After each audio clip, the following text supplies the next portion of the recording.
নমস্কার বন্ধুরা, আমার চ্যানেলে আপনাদের সবাইকে অনেক অনেক স্বাগত এবং অনেক অনেক ভালোবাসা। বন্ধুরা, আপনারা সবাই কেমন আছেন? আশা করি যে যেখানে আছেন খুব ভালো আছেন। আমিও খুব ভালো আছি। তো বন্ধুরা, আমরা তো লাউয়ের বিচি দিয়ে ভর্তা খেয়েছি, তো আমিও লাউয়ের বিচি দিয়ে ভর্তাই করব, কিন্তু একটু অন্যরকমভাবে।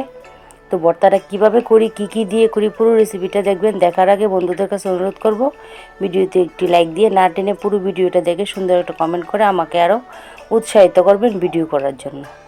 তো দিয়ে কিন্তু আমি লাউয়ের বিচিগুলিকে ভালো করে ধুয়ে মিক্সি জারের মধ্যে নিয়ে নিলাম 6টি ছোটো ছোটো রসুনের কোয়া, আর নিয়ে নিলাম সামান্য একটু পেঁয়াজ।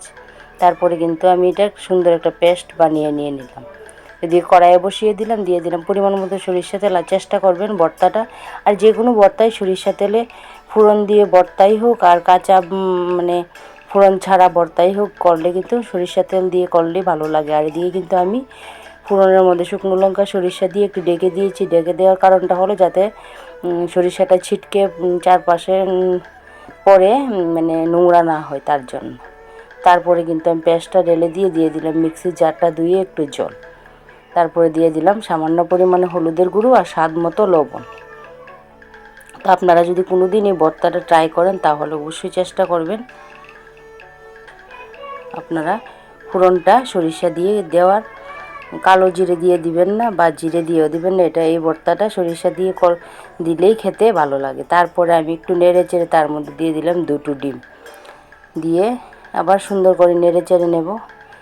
তো এটা কিন্তু ভাজা ভাজা করব না, ভাজা ভাজা বেশি করলে এটা একটা ঝুরি ভাজার মতো হয়ে যাবে, কারণ ডিম তো বেশি ভাজলে ঝুরি ঝুরি হয়ে যায়। তো এটা ভর্তার মতো রাখার জন্য এটা বেশি কুক করতে হবে না, তাহলে ভর্তার মতো থাকবে। তো আমার এই রেসিপিটা আপনাদের কাছে কেমন লাগলো কমেন্টে অবশ্যই বলবেন। নতুন দর্শক হলে আমার রেসিপিটা দেখে যদি বেশি ভালো লাগে তাহলে আমার চ্যানেলটাকে সাবস্ক্রাইব করে পাশে থাকা বেল বাটনটিকে অন করে অল অপশনে ক্লিক করে দিবেন, যাতে করে পরবর্তী ভিডিও নোটিফিকেশন সর্বপ্রথম আপনাদের বলে চলে আসে। আর সাবস্ক্রাইব করে আমার পরিবারের একজন নতুন সদস্য হয়ে আমাকে আরও এগিয়ে নিয়ে যেতে সাহায্য করবে। তো এদিকে দেখেন আমি কিন্তু লঙ্কাগুলিকে একটু কেটে দিচ্ছি, কারণ এখানে আমি শুকনো লঙ্কার গুঁড়োও ব্যবহার করিনি, কাঁচা লঙ্কাও ব্যবহার করিনি।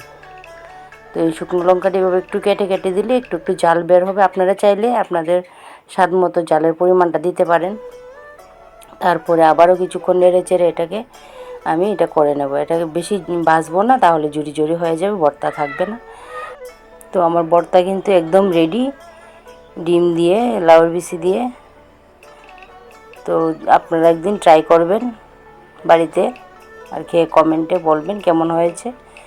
আজকের মতো এখানেই রাখলাম, চলে আসবো নতুন কোনো ব্লগ বা রেসিপির সাথে। তো সবাই ভালো থাকবেন, সবাই সুস্থ থাকবেন, সবাই অল টাইম হাসি খুশি থাকবেন। এই হলো ভর্তার ফাইনাল লুক।